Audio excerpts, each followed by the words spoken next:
My family texted, "We need space. Don't contact us ever again." My uncle helped them move out. I just replied, "Sure. But I'll stop my direct deposits first." By midnight, the family. There are moments in life when a single text message can shatter your entire world, revealing a betrayal so profound it rips through the very fabric of who you thought your family was. For me, that moment arrived with chilling clarity, forcing me to confront years of silent exploitation and the agonizing truth that I was nothing more than an ATM to the people I loved most. For years, since I landed my first big consulting job, I'd been Susanna, the silent financial backbone of my family. I quietly paid their bills, funded their dreams, and conveniently ignored the gaping, one-sided chasm of our relationship. I mean, they're family, right? You do that for family. But then came that Tuesday morning text, the words as cold and cutting as a razor. "We need space from you. Please don't reach out anymore at all." My fingers trembled as I read it, my throat tightening with each word. I had always thought I'd be the one to set boundaries with toxic family members, but they beat me to the punch. I grew up in a perfectly manicured, middle-class suburb of Chicago, in a house that screamed perfection from the outside, but was constantly on the brink of financial collapse within its walls. From a ridiculously young age, I was good with numbers, organizing my allowance into neat little categories while other kids blew theirs on candy and toys. This wasn't just a quirk, it was survival. By 12, I genuinely understood our family budget better than my own parents. My father, Paul, cycled through business ventures like Seasons, a landscaping company that folded in winter, a restaurant supply store that couldn't compete, a consulting firm with no clients. Each failure drained our savings, but somehow, never his optimism for the next big thing. "This one will be different, Susie Q," he'd say, ruffling my hair, completely oblivious to the stack of bills on the kitchen counter that gnawed at my preteen soul. My mother, Donna, compensated for our instability by simply pretending it didn't exist. She'd buy name-brand everything, host dinner parties we couldn't afford, and maintain memberships at exclusive clubs where she rubbed elbows with women whose husbands actually made the money mine only pretended to. "Appearances matter," she'd whisper, sliding another credit card bill into a drawer where she thought no one would find it. Meanwhile, my 3 younger siblings lived in the blissful bubble our parents created. James, 2 years my junior, grew up believing money magically appeared. He played sports, had the latest gaming systems, and never, ever held a summer job.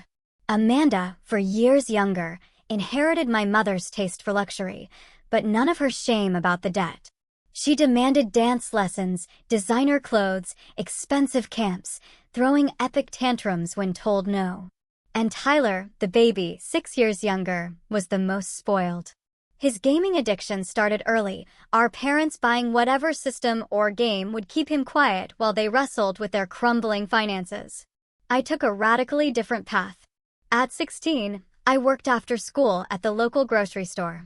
During college at the University of Illinois, I juggled 3 part-time jobs while maintaining a 3.9 GPA in finance. No spring break trips, no sorority, no typical college experience for me. Just work, study, and occasional desperate calls from home when bills came due. My first job after graduation at Anderson Financial Consulting changed everything. A starting salary of $70,000 felt like winning the lottery. Within a month, I paid off my student loans. Within 2, I started helping at home. First, it was just catching up the mortgage when my parents fell 3 months behind. Then, it was James's car insurance after his accident. Next, funding Amanda's influencer career startup costs. And finally, covering Tyler's community college tuition, which he promptly wasted by dropping out. The pattern was clear as day, but I kept ignoring it. Phone calls from family always started with small talk, but inevitably, they'd swerve into money. My mother's tactics were the most sophisticated, building up to financial requests with subtle guilt trips. "Your father's blood pressure is through the roof with these bills," she'd say, or, "We're so proud of you, making all that money in the big city. Remember where you came from, though." My father, with his pride, found direct asks impossible.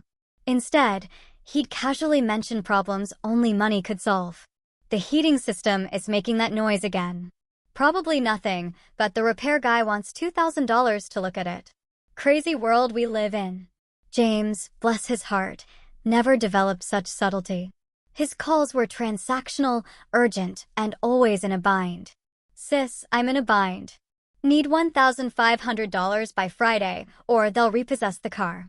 You know I'm good for it once this job interview pans out. Amanda's requests came wrapped in promises of future fame. Just $3,000 for this influencer marketing course, and then the sponsorships will roll in.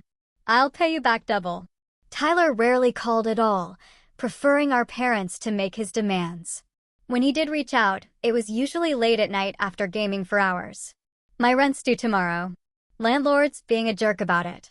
Can you transfer $2,000? I'll get a job next month, promise. The only voice of reason in our family was Uncle Rick, my father's older brother. He saw through the whole charade and pulled me aside at Thanksgiving 3 years ago. They're using you, Susanna, he said, his voice low, as we stood in the garage away from the festivities. You know that, right? I nodded, but still defended them. They're family. They'd do the same for me. Uncle Rick's eyebrows rose. Would they, though? When's the last time any of them asked about your life without wanting something? I couldn't answer, and that silence spoke volumes. But still, I continued the pattern. Transferring money, paying bills, financing their dreams, all while mine sat on hold. My apartment remained small and functional while I paid for my parents' roof repairs. My car was practical and aging while I made James's luxury car payments. My vacations were weekends in nearby states while I funded Amanda's Instagram-worthy trips to Bali and Greece. Somewhere deep down, I knew Uncle Rick was right. But admitting it meant facing a painful truth. Perhaps my family's love was conditional, based on what I could provide rather than who I was. So, I kept giving, hoping that eventually, when I really needed them, they would be there for me too. Last year, the financial demands from my family intensified dramatically. What had been occasional requests became near weekly emergencies, each one more urgent than the last. In February, James called me at work, his voice tight with panic. They're taking my car, Susanna, right now. There's a guy with a tow truck outside my apartment. I could hear the rumble of a diesel engine in the background, making it terrifyingly real. James, we talked about this. You promised to make the payments after I covered the last 3 months. I know, he said quickly, but that job fell through and then I had some unexpected expenses. Those unexpected expenses, I later discovered through social media, included a weekend in Vegas with his friends. Nevertheless, I transferred $4,000 to his account while still on the phone. The tow truck left. 2 days later, James posted photos of himself with a brand new gaming system. March brought Amanda's latest business venture.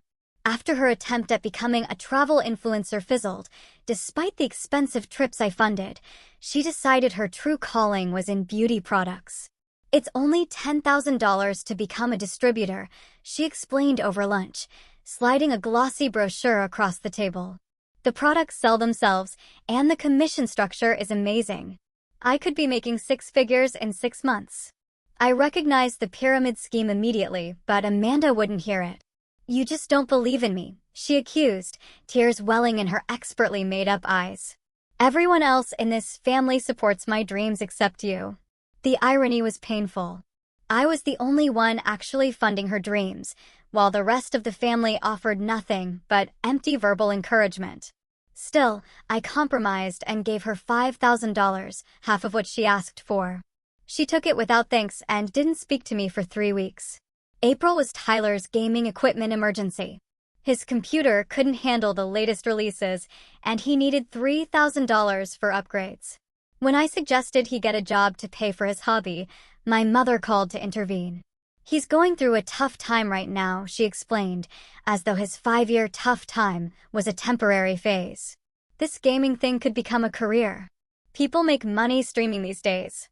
I pointed out that successful streamers worked incredibly hard, a concept Tyler seemed allergic to. This observation was met with frosty silence, followed by my father calling to express disappointment in my lack of support for my brother's passion. May brought the home repairs, starting with what seemed reasonable, $6,000 for a leaking roof. But somehow, once contractors were involved, additional problems kept being discovered. The $6,000 became $10,000, then $15,000, then $20,000. Each time, I received apologetic calls about unexpected issues that needed immediate attention. During a visit home in June, I noticed something odd. While the exterior repairs seemed minimal for the cost, my mother had a new living room set, and my father was sporting an expensive watch. When I cautiously asked about these purchases, my mother became defensive. "We're not children, Susanna. We don't need to justify every penny to you. The contractors found wood rot that affected the interior, so we had to replace some furniture." The explanation made no sense, but challenging it further would only create tension. Instead, I tried a different approach at the family dinner that Sunday. I offered to help everyone create financial plans, set budgets, and work toward independence. "I'm happy to help," I said carefully, "but I think we need a long-term solution." I found some great financial planning tools we could all use. The temperature in the room seemed to drop 10 degrees. My mother pushed food around her plate. My father cleared his throat repeatedly. My siblings suddenly became fascinated with their phones. "Are you saying you won't help us anymore?" My mother finally asked, her voice small and hurt. "Not at all." I backpedaled quickly. "I just thought it might be good for everyone to have more control over their finances." "We're doing just fine," my father said, firmly ending the discussion. Later, while helping clean up, I overheard Amanda and my mother in the pantry. "She's becoming so controlling," Amanda whispered. "It's like because she has money, she thinks she can tell us all what to do." "She's always been that way," my mother replied. "Miss Perfect with her budgets and her savings accounts. She doesn't understand that not everyone thinks about money all the time like she does." I stood frozen, dish towel in hand, their words cutting deeper than they could know. Was that how they saw me? Not as generous or supportive, but controlling? Not as responsible, but obsessed with money? Despite this revelation, I continued helping through the summer and fall. But my questions became more pointed, my transfers more delayed. As I wrestled with what was becoming obvious, I was enabling destructive patterns, not helping my family thrive. The true breaking point came in December. I received a call from a collection agency about a loan in default, one I had never taken out. After several confusing conversations, I discovered the truth. My parents had applied for a $30,000 loan 6 months earlier, using my information as a guarantor without my knowledge or consent. And they had made no payments on it.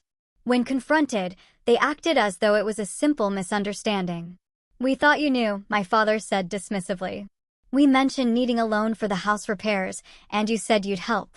This was just easier than transferring money back and forth." "You forged my signature," I said, my voice shaking. "That's fraud." "Don't be so dramatic," my mother interjected. "We're family. It's not like we're strangers using your information." That night, I lay awake, a lifetime of patterns suddenly crystal clear. The collection call wasn't a mistake or a one-time lapse in judgment. It was the inevitable escalation of years of financial exploitation disguised as family need.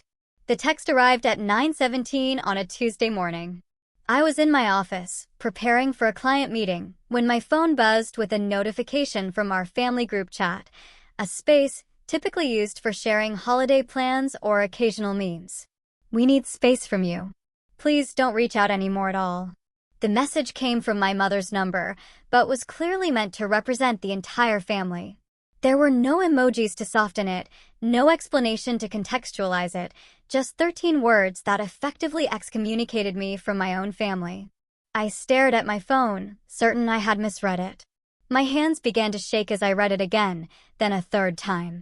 Each word seemed to grow larger on the screen, consuming my vision until nothing else existed. "Susanna, are you okay?" My assistant, Marissa, stood in my doorway, concern etched across her face. "You look like you've seen a ghost." "I'm fine," I managed, though my voice sounded distant and hollow even to my own ears. "Just need a minute." When she left, I called my mother immediately. The call went straight to voicemail. I tried again, same result. Next, I called my father. Voicemail. "James?" Voicemail. "Amanda?" Voicemail. Tyler didn't even have voicemail set up. It was as if they had coordinated a complete communication blackout. My heart raced, my palms sweated, and the room seemed to spin slightly. Was this about the loan confrontation? Had something happened I wasn't aware of? Was someone hurt or in trouble? The uncertainty was unbearable. Finally, I called Uncle Rick. He answered on the second ring. "Susanna," he said, his voice gentle but troubled. "I was about to call you." "What's going on?" "I just got a text telling me not to contact anyone in the family, and now no one will answer their phones." A heavy sigh came through the line. "I'm at your parents' house right now. There was a family meeting last night that neither of us was invited to." "A family meeting about what?" "About you, primarily." Uncle Rick's voice was apologetic. "After you confronted them about the loan, they're claiming you've become too controlling about money, that you're using financial support to manipulate everyone." The accusation hit like a physical blow. That's insane. They committed fraud using my information, and I'm the one manipulating them. I know, Uncle Rick soothed. "It's completely backwards, but they've convinced themselves you've changed. That success has made you look down on them. Your mother was particularly upset about you offering financial counseling at dinner last month. She took it as an insult to her parenting. But the loan, they're minimizing that completely, calling it a misunderstanding that you're blowing out of proportion to punish them." I sank into my chair, my legs suddenly unable to support my weight. So this text, this cutting me off completely, that's their response to me questioning one fraudulent loan after years of giving them money? "It's worse than that," Uncle Rick admitted reluctantly. "They're planning to ride out this estrangement until, and I quote, she realizes what she's lost and apologizes." Apologizes? The word came out as a whisper. They're expecting you'll come crawling back once you realize family is more important than money. They seem to believe you need them more than they need you. I closed my eyes, memories flooding in. Birthdays when my gifts were cash, but I received nothing in return. Holidays where I traveled to them, but they never visited me. Achievements they acknowledged only briefly before steering conversations back to their needs. Do they realize I've given them over $175,000 in the past 5 years? I asked, the number having recently crystallized during a depressing review of my finances. Uncle Rick's whistle was low and long. I knew it was a lot, but not that much. And no, I don't think they conceptualize it that way. In their minds, that's just what family does for each other. Though the support only seemed to flow in one direction. After hanging up with Uncle Rick, I canceled my meetings for the day, claiming illness. It wasn't far from the truth. I felt physically sick, my stomach churning with a toxic mixture of hurt, anger, and profound disbelief. Back in my apartment that evening, I found myself scrolling through old family photos, searching for clues I might have missed. There we were at James's graduation, my proud smile as I stood next to him, knowing I had paid for the tuition that made that moment possible.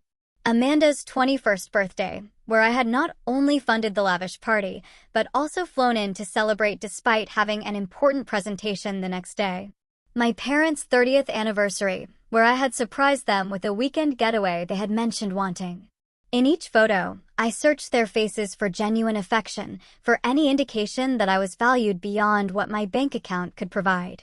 The evidence was thin at best. Around midnight, after hours of this painful archaeology through family history, I found myself sobbing on my kitchen floor, an empty wine glass next to me. The pain was physical, a crushing weight on my chest that made breathing difficult.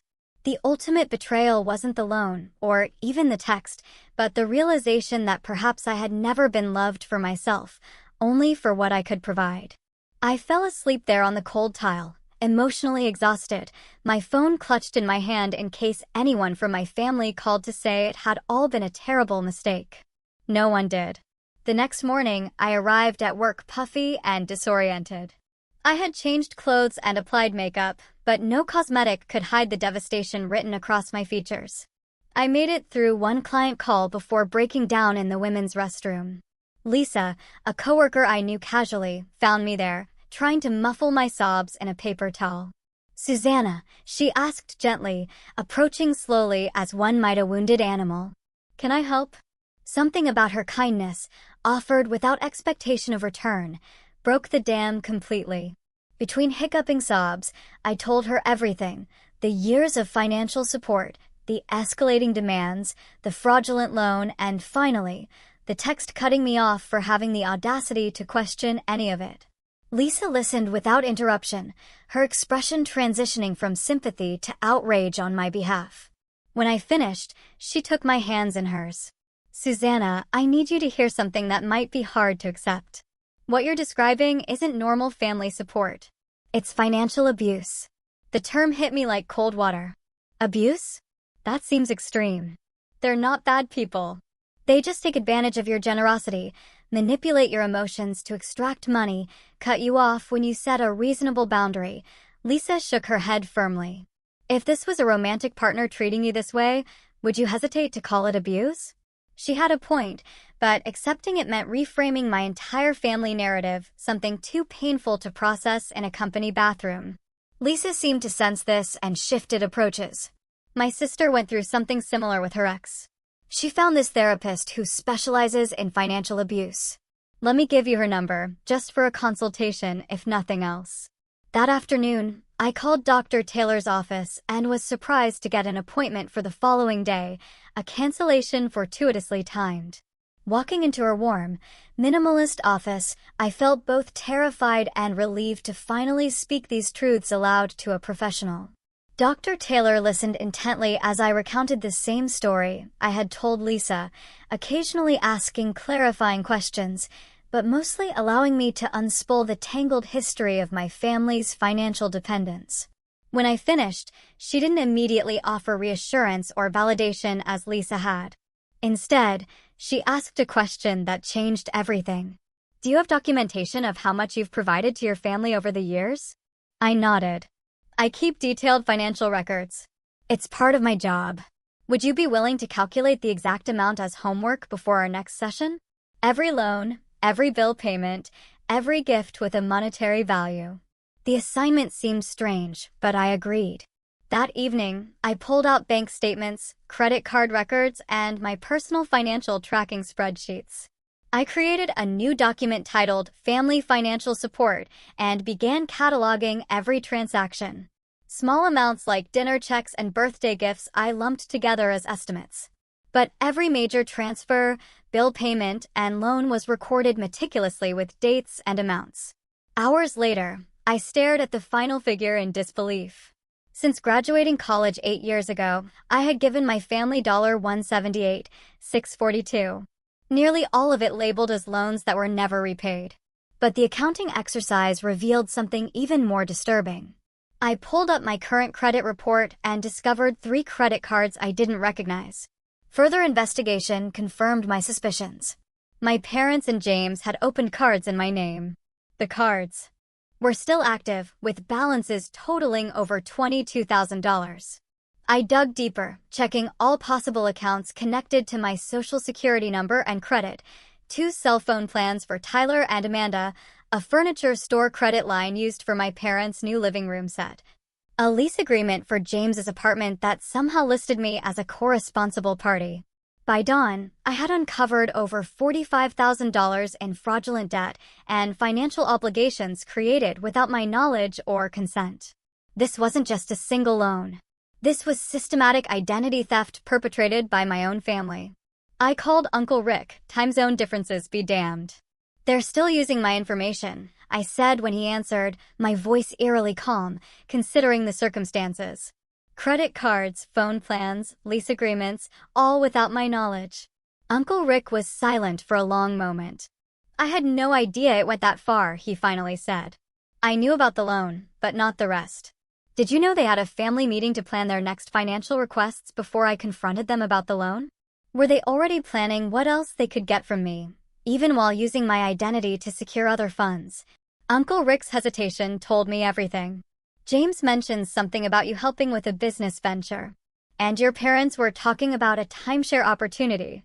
A strange laugh escaped me, halfway between amusement and despair. "They were planning to cut me off if I didn't agree, weren't they? This whole space thing was already their backup plan." "I think so," Uncle Rick admitted. "When you confronted them about the loan, they just accelerated the timeline. As the sun rose on a new day, something crystallized within me. This wasn't love. This wasn't family. This was exploitation, pure and simple.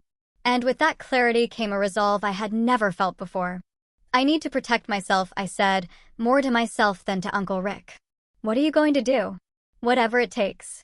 My first call that morning wasn't to my family, but to Diane Harrison, the financial advisor who had helped me establish my retirement accounts years earlier.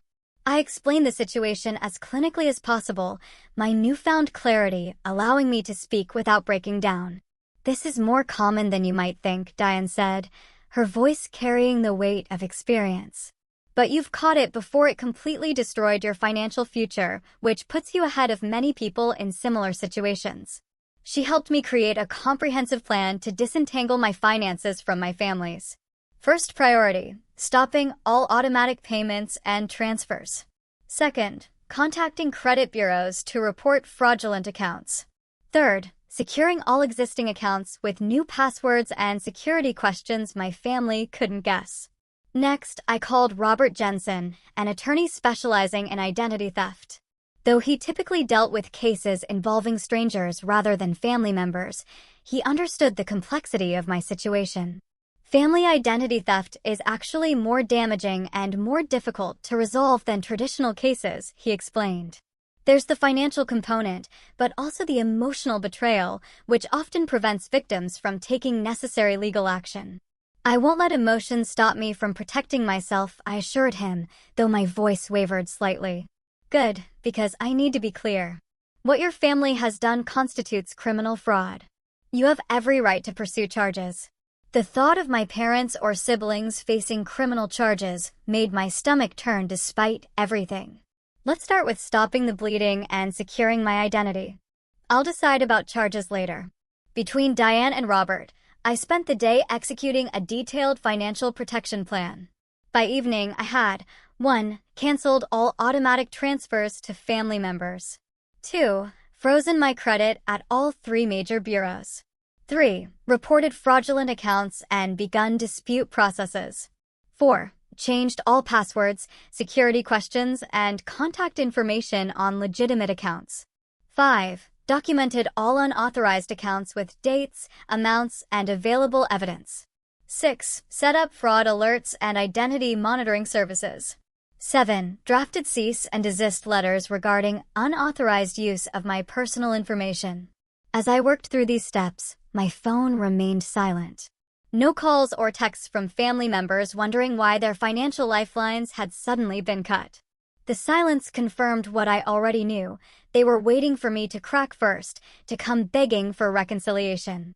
Around 8 that evening, I finally crafted my response to the family text. I considered lengthy explanations, emotional appeals, and detailed accountings of all I had done for them.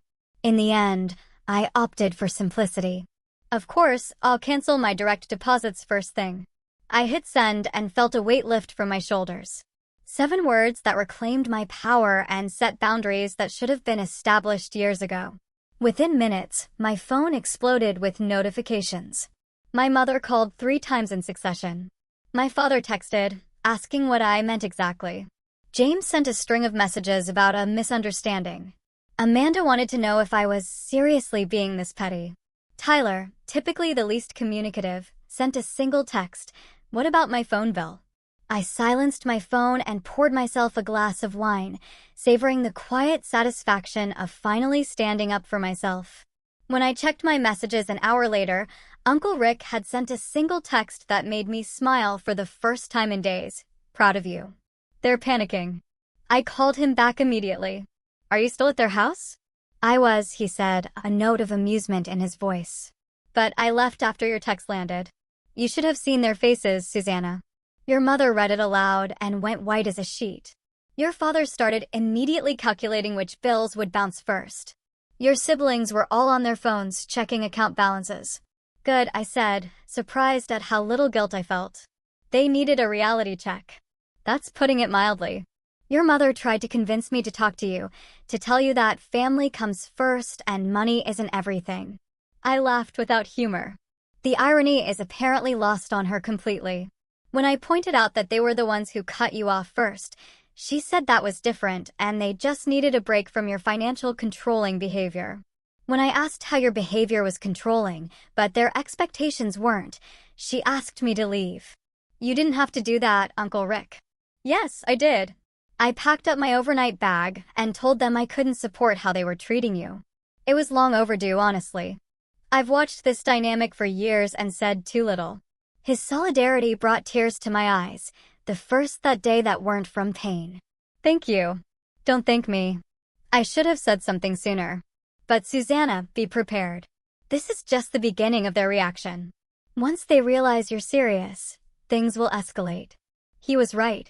Within 2 hours, the tone of messages shifted from confusion to anger. My father sent a lengthy text about family loyalty and how blood is thicker than water. My mother left a tearful voicemail, claiming they had only asked for space for my negativity, not for financial support to end. James began alternating between threats and pleas, while Amanda posted a vague social media message about toxic family members who only care about money. Through it all, I maintained my silence, each ignored message strengthening my resolve rather than weakening it. The family that had asked for no contact was suddenly desperate to reach me. The irony was so thick it would have been comical under different circumstances. That night, I slept better than I had in years, waking to dozens more missed calls and messages. Among them was a text from Uncle Rick. They're planning to show up at your apartment tonight. Fair warning. I spent the day preparing for the confrontation, not by crafting arguments or gathering financial evidence, but by centering myself in my decision. I cleaned my apartment, bought fresh flowers, ordered my favorite takeout, and created a space that reflected my new commitment to self-respect. When the doorbell rang at 7:30 that evening, I was ready. By midnight, my family was in complete crisis mode. The confrontation at my apartment door had not gone as they expected. My mother arrived first, armed with tears and guilt, followed shortly by my father and James. Amanda and Tyler apparently couldn't be bothered to make the trip, though they joined via speakerphone once the initial conversation turned hostile. I had allowed them into my living room, but set immediate boundaries. I'll listen to what you have to say, but I won't be changing my mind about the financial support. My mother's tears dried up remarkably quickly when she realized emotional manipulation wouldn't work. This is about the loan, isn't it? We were going to pay you back.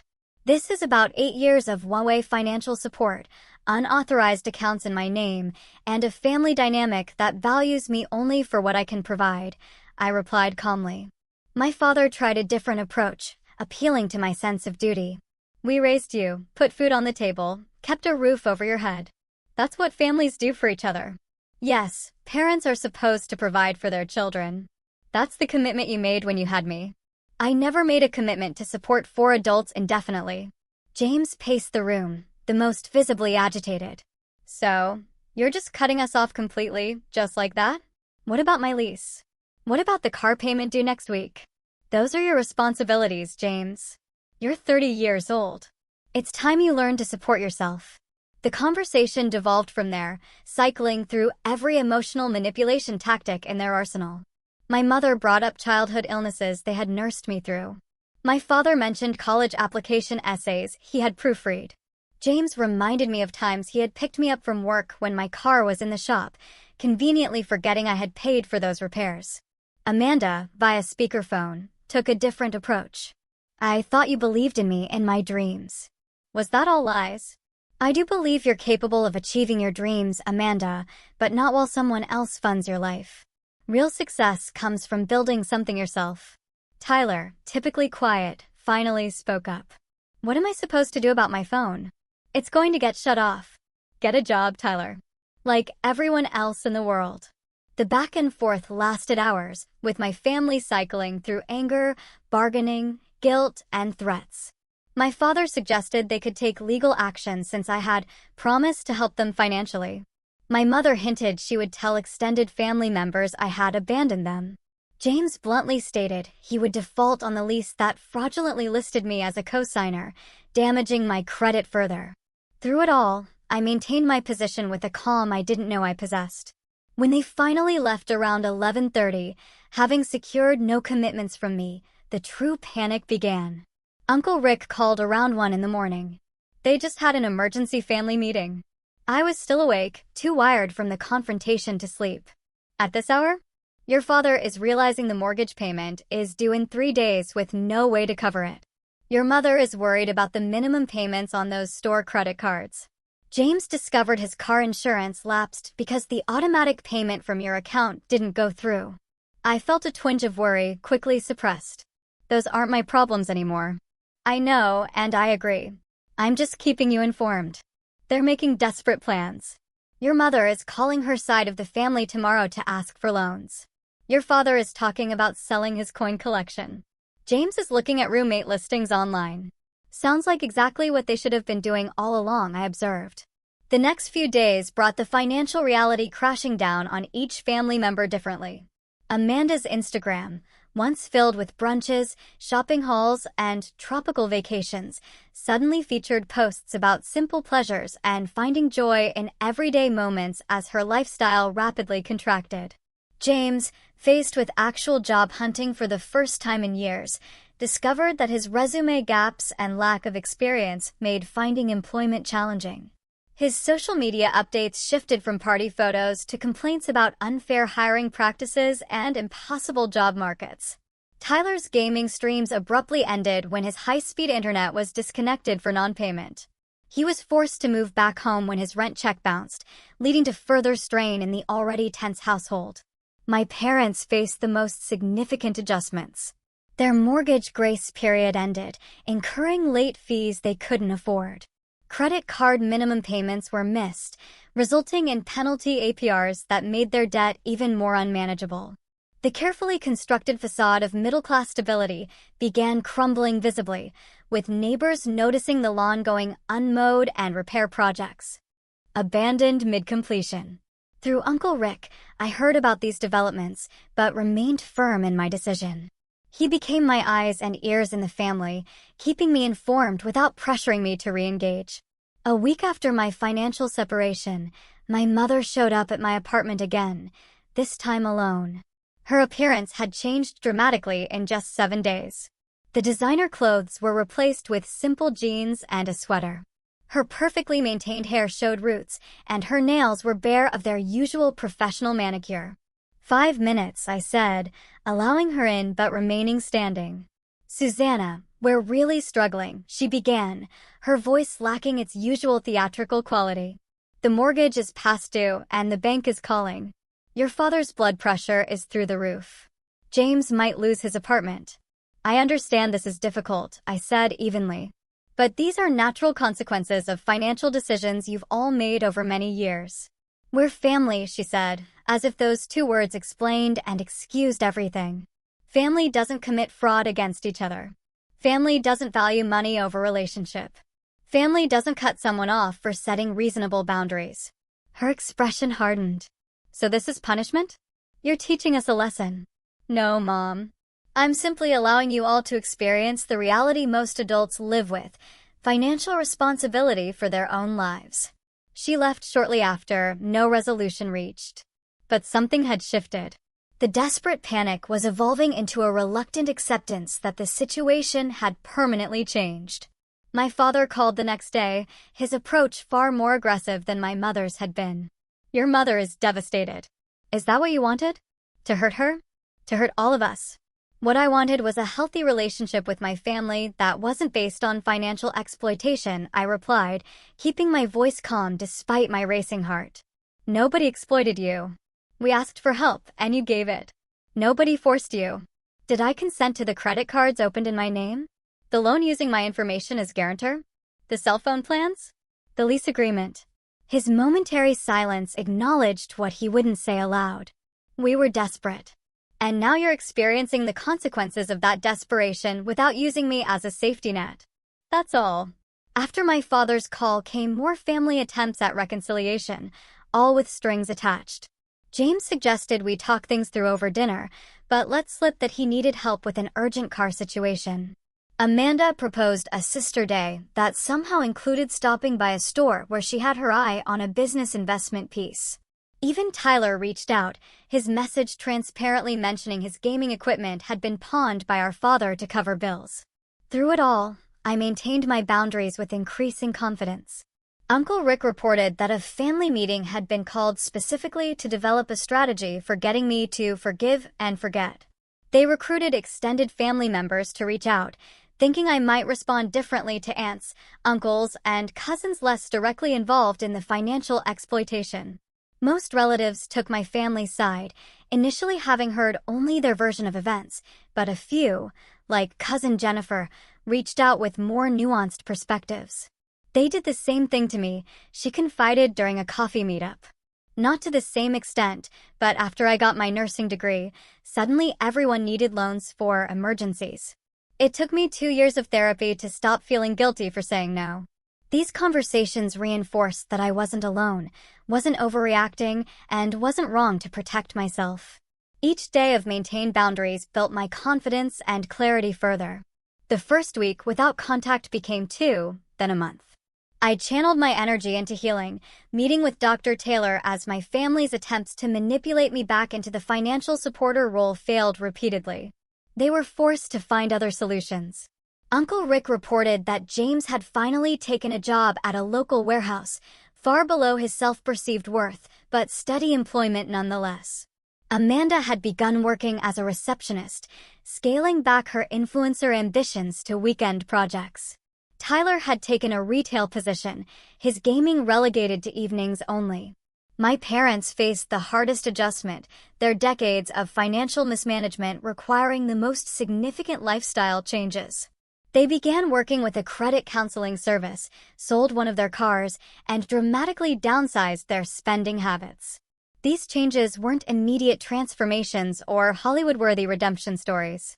They were reluctant, often resentful, adjustments to a new reality where actions had consequences and financial adulthood could no longer be outsourced to their daughter. And through it all, I discovered something surprising.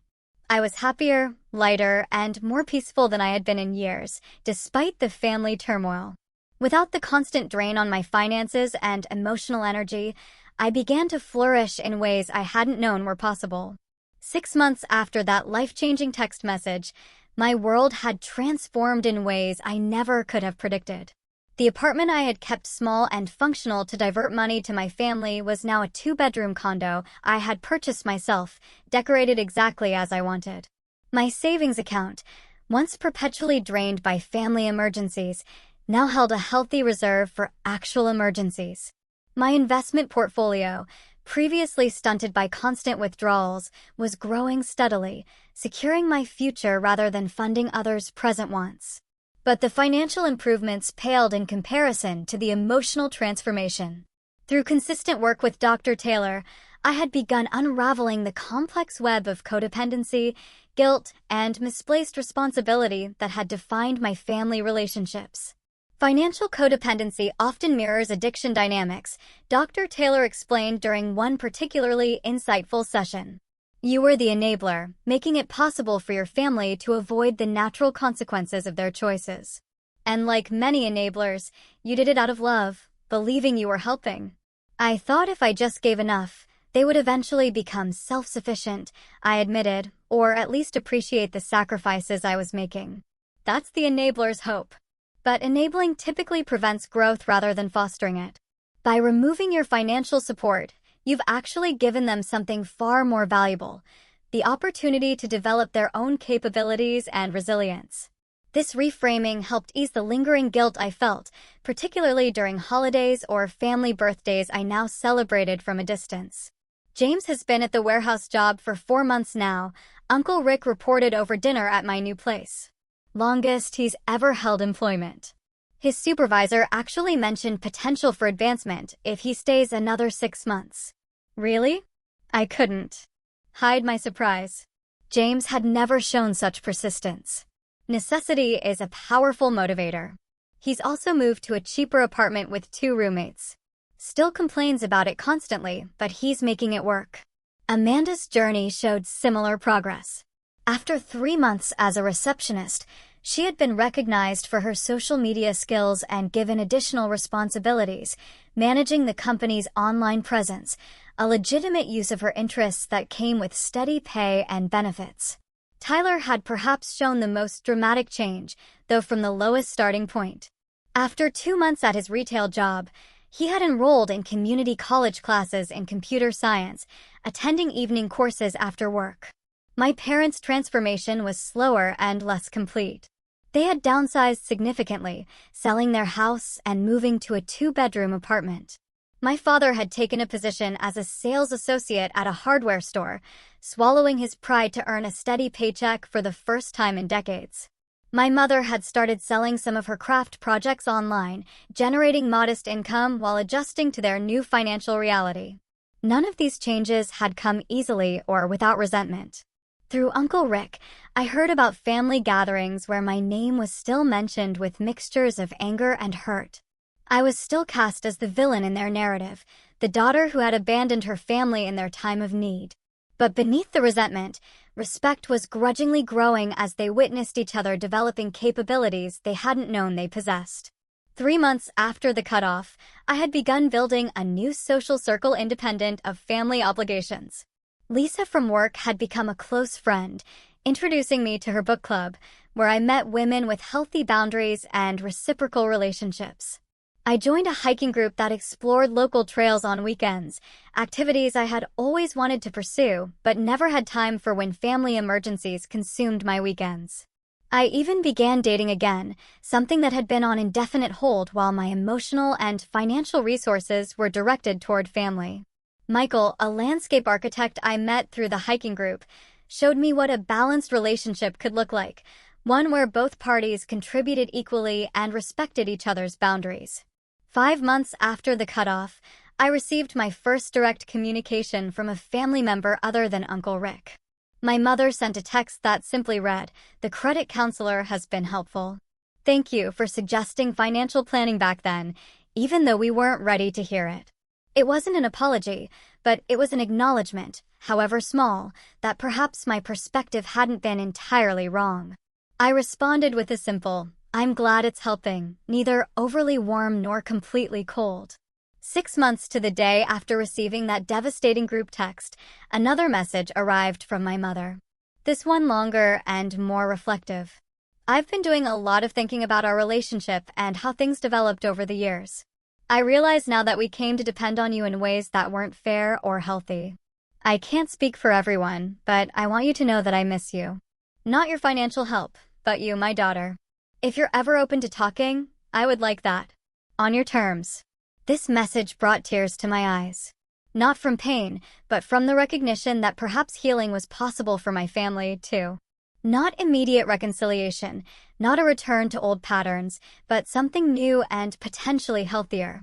After discussing it with Dr. Taylor, I crafted a careful response, setting clear conditions for any potential rebuilding of relationship. 1. Acknowledgement of the financial exploitation that had occurred. 2. Concrete steps to address the fraudulent accounts still impacting my credit. 3. Commitment to financial independence going forward. 4. Respect for my boundaries without guilt or manipulation. To my surprise, my mother agreed to all conditions, adding, "We have a long way to go, but I want to try." 2 weeks later, we met for coffee at a neutral location, our first face-to-face conversation without financial undercurrents in years. It was awkward, tense at moments, but also contained glimmers of a potential new relationship based on who we were rather than what I could provide. Similar tentative reconnections began with other family members. James thanked me for a job reference I had provided through a colleague, his gratitude seemingly genuine rather than a prelude to asking for money. Amanda shared news of her promotion without any hint of needing investment for side projects. Even Tyler sent a simple message about passing his first college courses. These weren't fairy tale reconciliations. Years of unhealthy patterns couldn't be undone in months. But they were steps towards something more balanced, more authentic, and ultimately, more loving than what had existed before. The most profound change, however, was within myself. I had discovered a strength I never knew I possessed, the ability to stand firm in my worth beyond what I could provide materially to others. I had learned that true generosity comes from choice, not obligation or manipulation. And perhaps most importantly, I had discovered that family who truly loves you wants your well-being, not just your wallet. The journey from financial enabler to empowered individual had been painful, but the freedom on the other side was worth every difficult moment. I now understood that sometimes the greatest love you can show family is allowing them to stand on their own. And the greatest love you can show yourself is believing you deserve better than exploitation disguised as love.